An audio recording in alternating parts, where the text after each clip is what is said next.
Un an après le drame, la douleur est encore immense pour Sophie et sa famille. Sa mère, Bernadette, faisait partie des 4 randonneurs fauchés ici, le long de cette route départementale qui traverse la commune de Steinbeck. Ce qui s'est passé, ça a tout bouleversé pour nous, ça a changé notre famille, ça a changé en un quart de seconde, notre vie a basculé et elle n'est plus là aujourd'hui. Le matin du 12 février 2024, Bernadette, 77 ans, était partie se promener avec un couple de retraités, Marie-Josée et Claude, et une troisième amie, Françoise.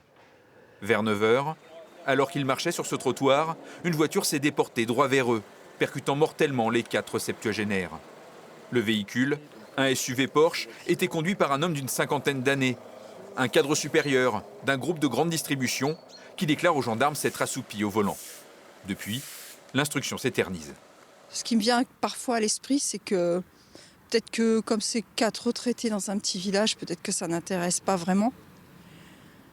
Il y a un manque, on a l'impression qu'il y a un manque de considération par rapport à notre deuil. L'avocat de Sophie et d'une autre famille de victimes espère bientôt des avancées. Il nous a été récemment dit que l'expertise en accidentologie qu'on avait demandé dès le départ et qui a mis du temps à être faite serait en cours de finalisation. Cela veut donc dire qu'on va avoir des réponses, notamment sur la vitesse, sur les trajectoires. Ça prend du temps d'abord parce que les experts en accidentologie sont peu nombreux dans le Nord-Pas-de-Calais. On en revient toujours à un manque de moyens pour la justice. Mis en examen pour homicides involontaires, l'automobiliste n'a plus son permis aujourd'hui et reste sous contrôle judiciaire.